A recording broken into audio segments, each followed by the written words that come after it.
Assalamualaikum warahmatullahi wabarakatuh. Yang terhormat kepada Ibu Dr. Nina Permatasari, SPSI MPD, selaku dosen mata kuliah metode penelitian. Di sini kami kelompok 10 akan mempresentasikan materi kami yang berjudul menyusun usulan penelitian skripsi. Assalamualaikum warahmatullahi wabarakatuh. Saya Siti Aida. Di sini saya akan menjelaskan poin pertama, yaitu pengertian skripsi. Seperti yang sudah kita ketahui, skripsi itu merupakan karya ilmiah yang dibuat oleh mahasiswa maupun mahasiswi pada tingkat akhir.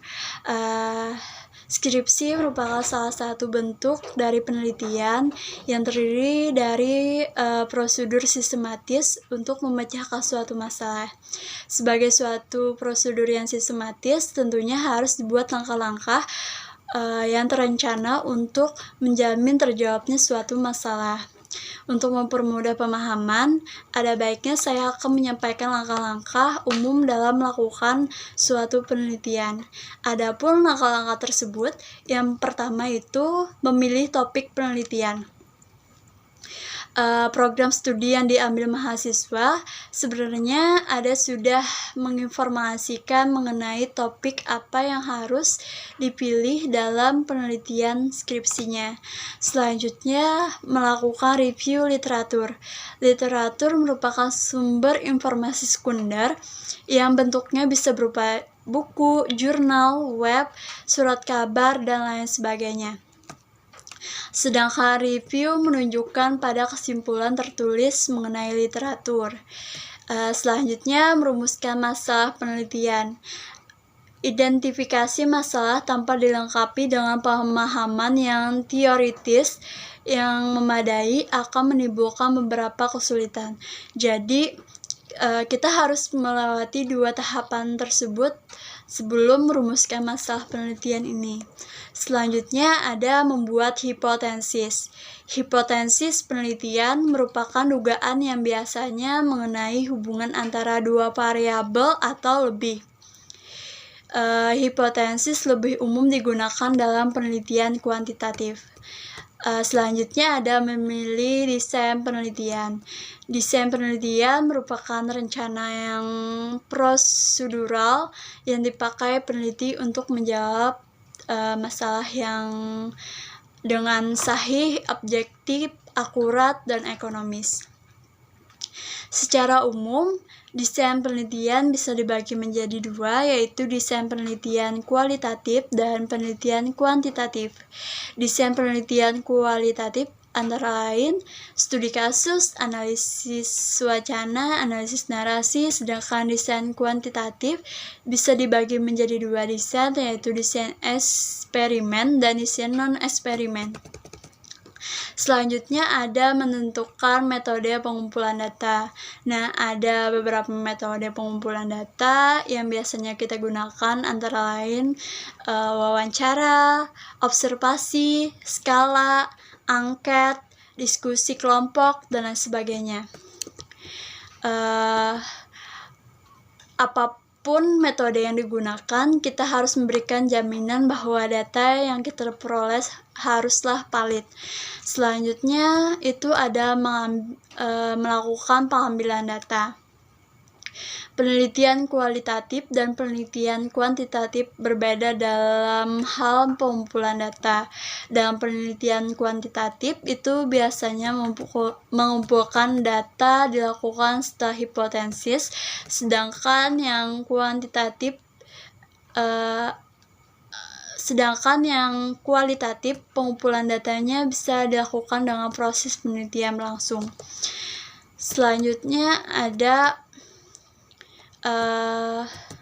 melakukan analisis data. Ini yang terakhir, langkah-langkah terakhir, yaitu melakukan analisis data. Data yang terkumpul kemudian diinterpretasikan semua masalahnya hingga diperoleh kesimpulan mengenai jawaban terhadap masalah penelitian. Nah, selanjutnya ada poin kedua, yaitu tujuan penulisan skripsi. Tentunya tujuan penulisan skripsi ini untuk menilai kemampuan mahasiswa dalam melakukan identifikasi dan memecahkan masalah secara ilmiah.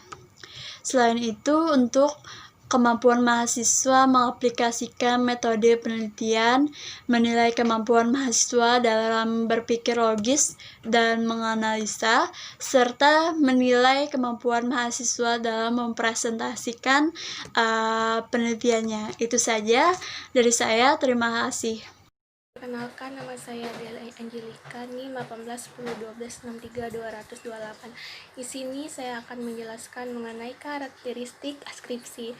Sebagai karya ilmiah, skripsi harus disusun dengan menggunakan metode ilmiah, dan skripsi pun harus memenuhi karakteristik, umur, dan metode ilmiah. Karakteristik secara umumnya antara lain di sini mempunyai 6. Yang pertama di sini, skripsi disusun berdasarkan suatu masalah. Masalah bisa diartikan sebagai kesenjangan antara harapan dan kenyataan, atau sebagai suatu kondisi atau situasi yang mengakibatkan konsekuensi yang tidak diharapkan. Yang kedua di sini, skripsi dilakukan secara sistematis dengan prosedur yang standar dan objektif. Penelitian ilmiah harus dilakukan subjektif, mungkin semua pertimbangan dan pengambilan suatu keputusan dalam melakukan persediaan skripsi harus berdasarkan argumentasi yang bisa dipahami dan disertifikasi oleh orang lain. Yang ketiga di sini ialah skripsi ditulis dengan menggunakan bahasa baku dan gaya penulisan standar, yaitu ialah jadi skripsi yang bagus itu adalah skripsi yang efisien dan ekonomis dalam menggunakan kata-kata, dan penulisannya pun dengan menggunakan gaya penulisan yang standar. Yang keempat di sini ialah skripsi ditulis berdasarkan data primer dan empiris. Maksudnya di sini ialah yaitu data yang secara sengaja yang dikumpulkan oleh penelitian sendiri, bukan data yang dikumpulkan oleh orang lain atau data sekunder, dan juga harus bersifat empiris, bersifat fakta nyata yang berhubungan dengan proses mental manusia.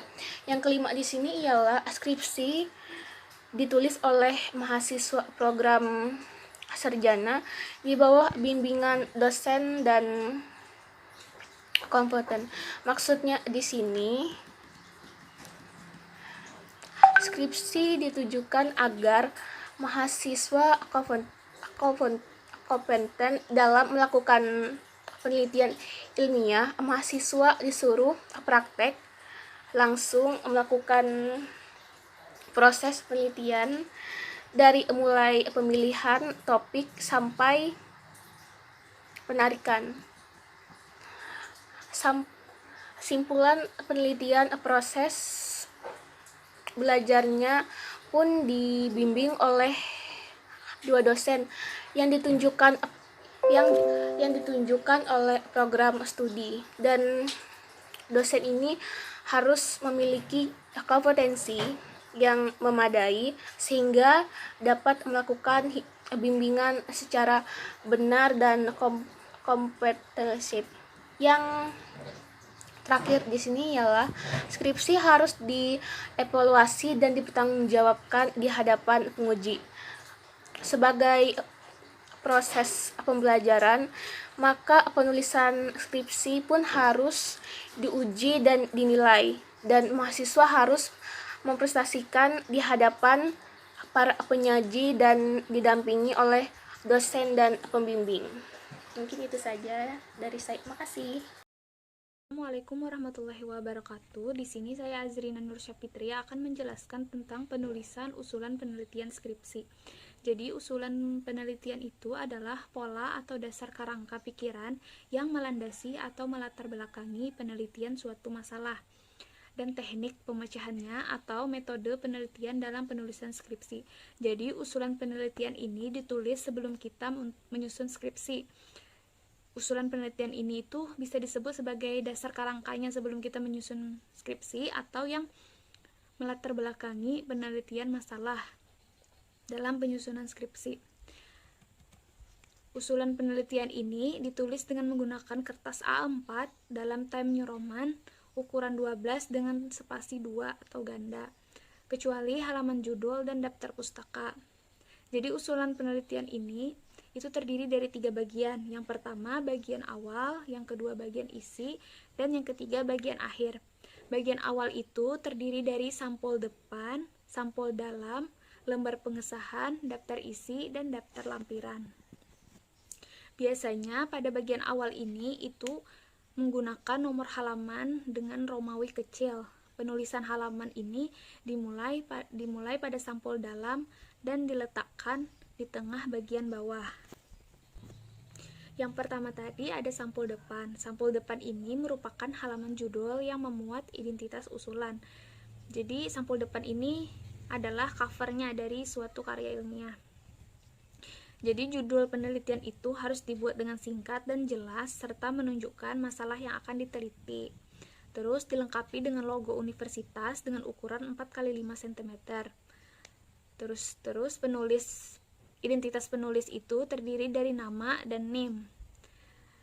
Dan halaman judul ditutup dengan program studi dan nama universitas. Yang kedua ada sampul dalam. Sampul dalam ini memuat identitas usulan sebagaimana yang tercantum pada sampul depan tadi.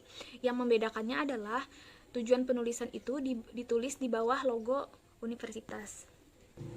Yang ketiga ada laporan pengesahan. Laporan pengesahan ini menunjukkan bahwa laporan telah dimasukkan dan disampaikan oleh pendamping pada saat seminar atau ujian usulan penelitian.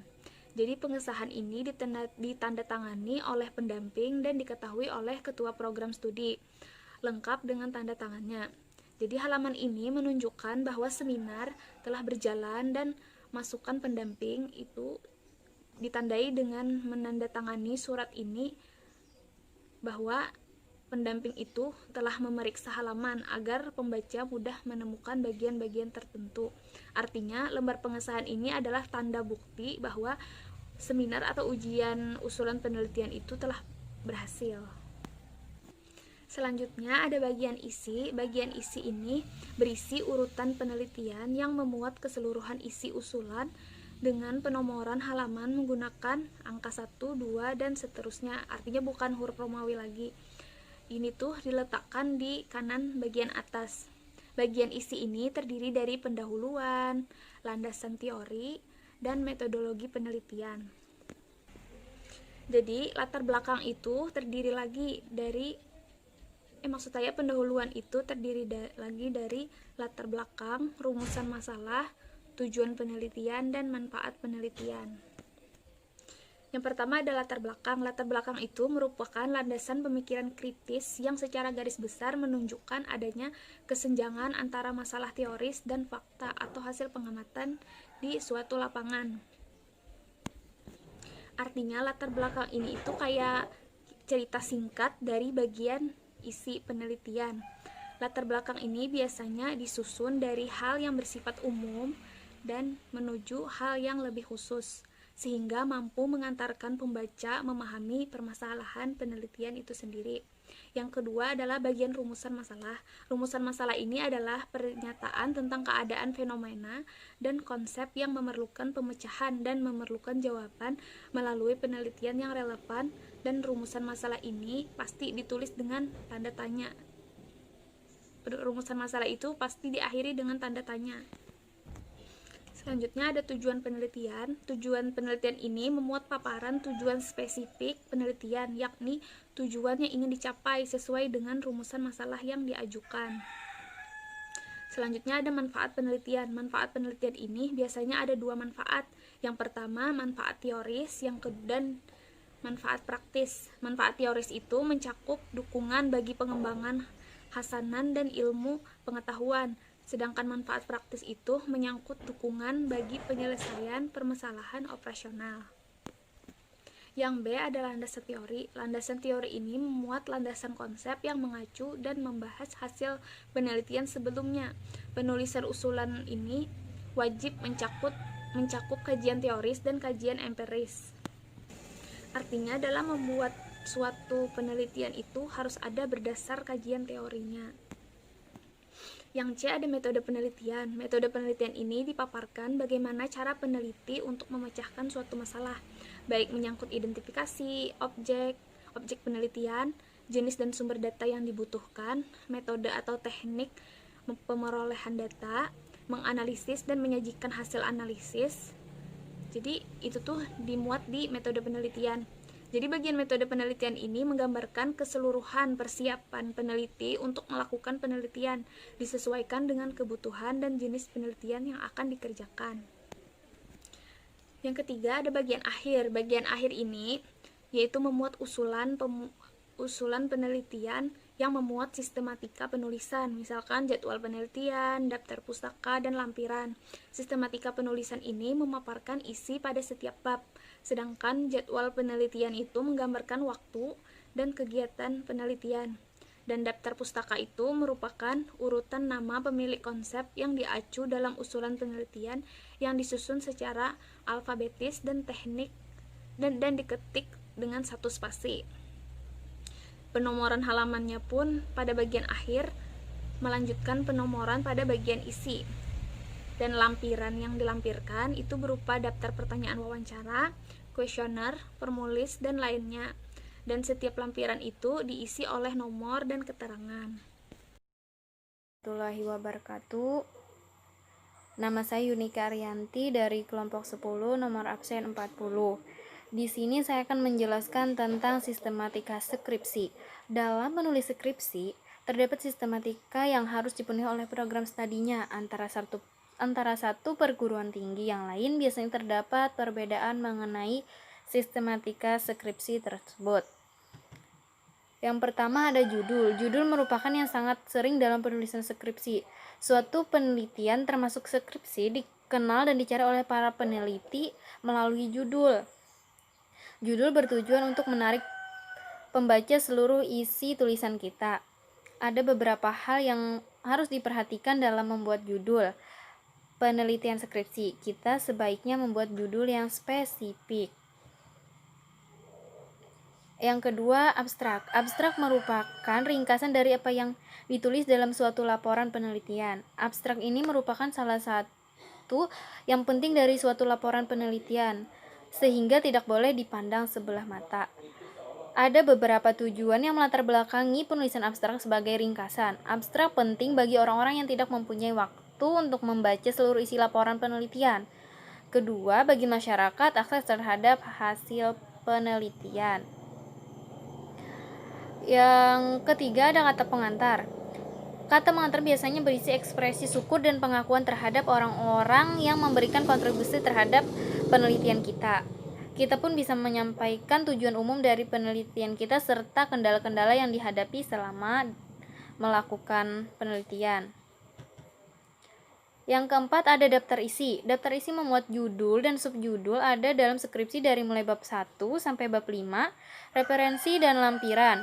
Bab 1 biasanya diisi dengan pendahuluan, bab 2 diisi dengan tinjauan teoritis, bab 3 diisi dengan metode penelitian, bab 4 diisi dengan hasil dan pembahasan, dan bab 5 diisi dengan simpulan dan saran.